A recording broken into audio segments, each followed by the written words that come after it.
अभी अभी एक बहुत ही दुखद समाचार सुनने को मिला है। एक दुर्घटना जिसमें हमारे पार्टी के नेता मानवेंद्र सिंह जी का पूरा परिवार जिस गाड़ी में था उसका एक्सीडेंट हो गया। उनकी धर्मपत्नी का देहांत होने का, मृत्यु होने की सूचना, हमें दुखद सूचना मिली है। मानवेंद्र सिंह जी के भी काफ़ी चोटें, गंभीर चोटें आई बताते हैं। और बहुत ही ये दुखद घटना सुनकर के बहुत ही दुख हुआ। मैं उनके धर्मपत्नी जिनकी मौत हो गई है इस दुर्घटना में, उनको, उनकी आत्मा को शांति प्रदान करे ईश्वर, और उनके जल्दी से जल्दी मानवेंद्र सिंह जी और जो जितने भी घायल हैं वो जल्दी से जल्दी स्वस्थ हों, ये ईश्वर से कामना करता हूँ। देश के निर्माण में उनका बहुत बड़ा योगदान रहा है और मानवेंद्र सिंह जी भी बहुत ही संजीदा और बहुत ही अच्छे जनप्रतिनिधि रहे हैं, समाज सेवी हैं। उनके परिवार के साथ इस तरह की दुर्घटना को सुन करके मन को बहुत आघात हुआ है, बहुत दुख हुआ है।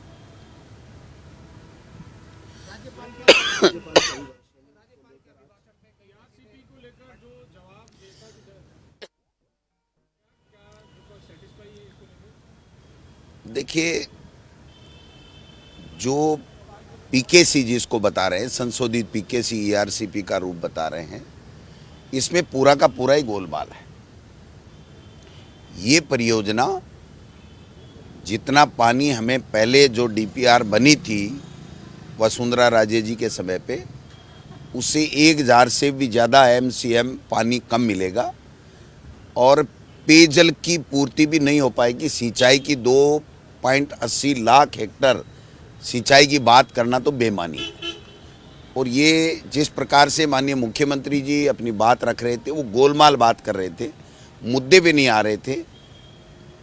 या तो वो अनभिज्ञ थे, उनको कुछ बताया नहीं गया है, केवल उनको यहाँ से ले जा करके साइन करा लिए गए।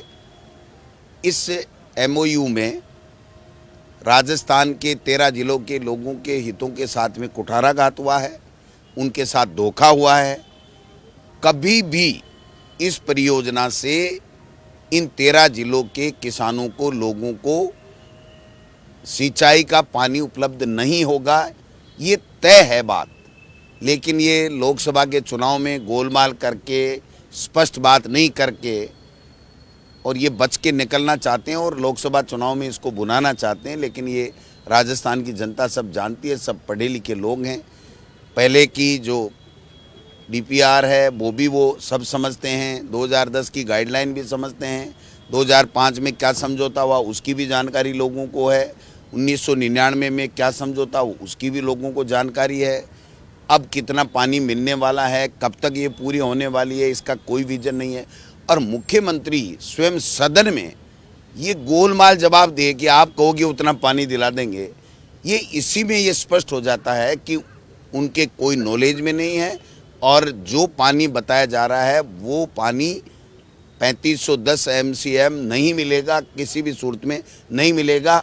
इसमें मध्य प्रदेश जीता है, हमारे राजस्थान के हितों के साथ में समझौता हुआ है और कुठाराघात हुआ है और गलत तरीके से एमओयू हुआ है। केवल और केवल जो हमने 5 साल दबाव बनाया और 10,000 करोड़ से भी ज़्यादा के जो काम चालू कर दिए वहाँ के लोगों को पेयजल, उससे घबरा करके, और उसका माइलेज कांग्रेस को नहीं मिले लोकसभा चुनाव में, उनका माइलेज लेने के लिए ये इस तरीके का जो एमओयू बता रहे हैं वो किया गया है।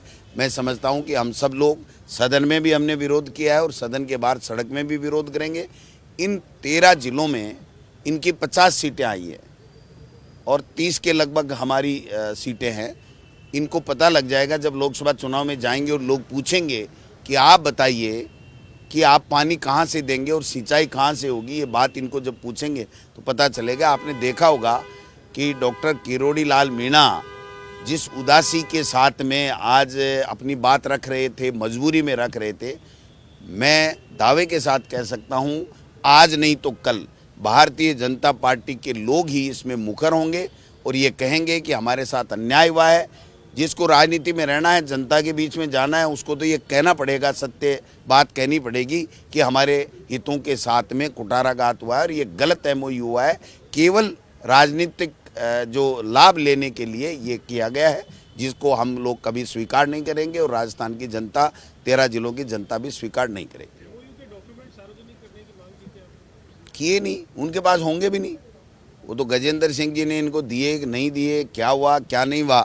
अगर होते तो जब चर्चा आप करवा रहे हो, मुख्यमंत्री अपने बात में कह रहे हैं, तो वो उनको सदन के पटल पे रखना चाहिए था, लेकिन नहीं रखने का मतलब दो ही हैं कि उसमें जो चीज़ें हैं वो अगर पूरी उजागर हो जाती हैं तो इनको बड़ा नुकसान होने वाला है और जनता इनके प्रति आक्रोशित हो जाएगी और इनकी जो सच्चाई है वो सामने आ जाएगी कि इन्होंने गलत जो है वो एग्रीमेंट किया मध्य प्रदेश के साथ में।